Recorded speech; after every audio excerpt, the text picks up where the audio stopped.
Hi everyone, I'm Professor Rad, and today we're going to talk about simplifying fractions by using the GCF, or the greatest common factor.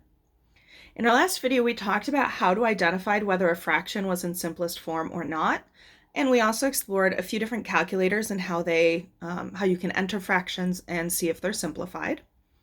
So now we're actually going to go through the techniques of how fractions get simplified. So let's start out with this first one, part A.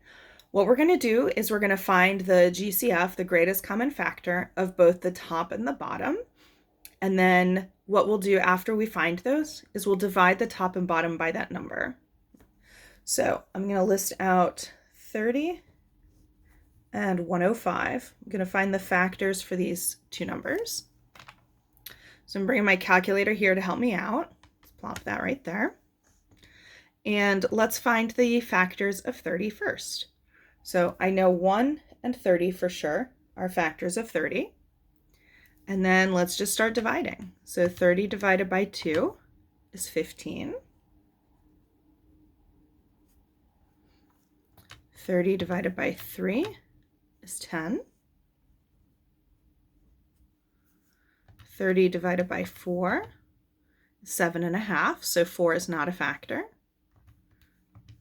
And 30 divided by 5 is 6. And then the next one I would check would be 30 divided by 6, but we already have 6 on our list, so we can stop checking factors here. All right, let's try the same thing for the factors of 105. So again, I know 1 and 105 are always factors. And then let's try 2. Get a decimal, so 2 won't work. But 3 does. 3 goes in 35 times. All right, let's try 4. Nope, that doesn't work. 5 works, 21 times. And we're going to keep checking our factors until the right-hand side is smaller than what we divided by. So let's try dividing by 6. Nope, that's a decimal. 7. Yeah, 7 went in 15 times, it looks like. All right, let's try 8. Nope. Not 9 either. I don't think 10 will work. Nah. And 11 doesn't work either. And I'm going to stop now because my answer is smaller than 11. Okay, so now I can stop searching. All right, so coming back to my main problem here, we've got our factors of 30 and our factors of 105. And let's circle the ones that they have in common. So they both have a 1. They both got a 3, as well as a 5. Also a 15. Okay, so when I look at the factors they have in common, the biggest one that's in common is 15. So to simplify 30 over 105, what we're going to do is we're going to divide the top by 15 and the bottom by 15. Now, what's nice about listing my factors in this way is I know that when I divide 15 out of 30, I'm going to get 2. And when I divide 105 by 15, I'm going to get 7. All right, and now I can use a calculator to check my answer. So let me get my calculator. It's trying to run away, I guess. So I'm going to type in my fraction, press my fraction button, which is this box over box on this calculator. And then I'll do 30 in the top and 105 in the bottom. And then we'll press enter. And I get 2/7. So that matches the answer we got here. Cool. All right, so that's going to be our technique for each of these. So let's go through this next one together as well. So we're going to list all the factors of the numerator and the denominator together and see if they have anything in common. So let's start out with 220, and then we'll do 42. And I know, of course, 1 and 220 are going to work. And I'm just going to keep dividing by numbers until my answer is smaller than what I divide by. 220 is pretty big, so I'm just going to work through this. So 2 worked.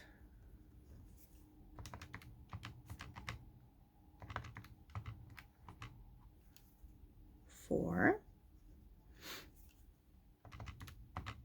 Now you can also use your divisibility tricks to help you determine if a number is going to be a factor. So for example, I knew that 3 wasn't going to work without having to check it, because if I added the factors, I don't get something that's a multiple of 3. I did know, for example, 5 was going to work because 220 ends in a 0. That means 220 divided by 10 will also work. But as you can see, I'm checking every number anyway. So even if you don't remember your divisibility tricks, it's okay. You can just work through methodically, and that way you'll make sure you don't miss any.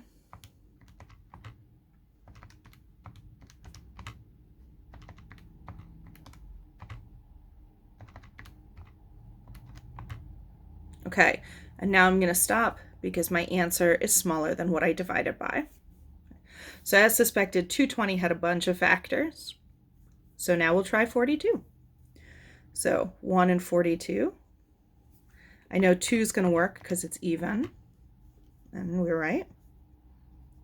Just practicing those divisibility tricks, I know 3 should work because 4 and 2 make 6, and 6 is divisible by 3. So this one should work. See, it does. I don't think 4 is going to work. Nah. 5 shouldn't work because it doesn't end in a 5 or a 0. So see, see it didn't work. I know 6 should because I know my 6 multiplication tables. So 6 times 7 is 42. And now I can stop because my next number I would check is 7, but that's already on my list. All right, so I'm going to go through the list. Basically what I'm going to do is I'm going to go through my factors for 42 just because there are fewer of them. And if I also see it over here, I'm going to circle it. So 1 I see in both places. 2 is in both places. 3 is not here. 6 is not anywhere over here. 42 is not listed. 21 is not listed, and neither is 14 or 7. So 220 and 42 only have one factor in common other than 1, and that's 2. So that means that the GCF is 2. Since the GCF is 2, we're going to divide the top by 2 and the bottom by 2. Now, just in case I hadn't made this list, I'll just show you what I would do, right? So 220 divided by 2 is 110. And 42 divided by 2 is 21. All right, so now let's check on the calculator to make sure that this is in simplest form. So I'm going to do my fraction button, 220, 42, and hit enter. And cool, this one gives me 110 over 21. So our answer checks out. Now I've been using this TI-36X Pro, but let's look at a couple of other calculators just to see how they might express the answers maybe a little differently. So this is the TI-34 Multiview, and I've got this set to automatically simplify. So I talked about how to change the mode in the last video, so if you didn't check that out, you might want to watch the previous video to see that. I'm going to type the ND button, that's my numerator denominator, that gets me my fraction. And I'm going to put 220 up top and 42 below, and then I'll hit enter. Now, what this calculator does is it gives me an answer in mixed number format. So we don't want a mixed number. We want it in fraction form. Nothing wrong with a mixed number, but in this case, we want our answers to be fractions just to be consistent throughout. So what I'm going to do on this calculator, you see this button here that says UND? Right above it, it's got ND, double arrow, UND. What that means is if I hit second and then this button, it's going to convert between mixed number format, the UND, and fraction format, ND. So I'm now going to press second, UND, and it's going to rewrite it here and as best as it can. And then I'll press enter. And here it is as an improper fraction. So here's our 110/21. All right, let's check out another calculator that will do a similar thing when it goes to simplify. So this is the TI-30X2S. And I'm going to type in the fraction 220/42. This calculator's fraction button is the ABC button. So I'm going to do 220 ABC 42. And then I'll press equals or enter. And this one also gives me an answer in mixed number format. So when this one displays the answer, this little u is separating the whole number of 5 and the fraction part of 5/21. So this is giving me a mixed number answer. To get the fraction answer, this calculator does a very similar thing to the last one. This time above my ABC button, I see ABC, little arrows, DE. So again, I want to change my format from mixed number into fraction. So I'm going to press the second and then ABC button. So I'm going to hit second, ABC. Again, it's telling me going from mixed number to fraction format. We're switching between. I'll hit enter. And there we go. We get 110/21, which is what we got by hand. So your calculator will simplify for you, but sometimes if your answer is an improper fraction, it might give you an a mixed number result first. So you want to know how to use your calculator to change format as needed. Okay, so we've got two more examples here. So we're going to work through these two exactly the same way. You're going to find a list of factors for both the numerator and the denominator. And then you're going to find the biggest factor they have in common, divide the top and bottom by that, and then get your simplified answer. So I'm going to work through that. I'm going to ask you to pause the video here, work through it on your own, see what you get, unpause, and then we'll go through my work as well. All right, so I'll see you in a moment. All right, everybody, let's see how we did. So for part C, my final answer I got was 1/9. Now let's see how I got that. So I listed out all of my factors for 16. You'll notice 4 looks unmatched here, and that's because 4 times 4 is 16. So I only wrote it once. I don't need it twice. 144, man, I thought this list was never going to end.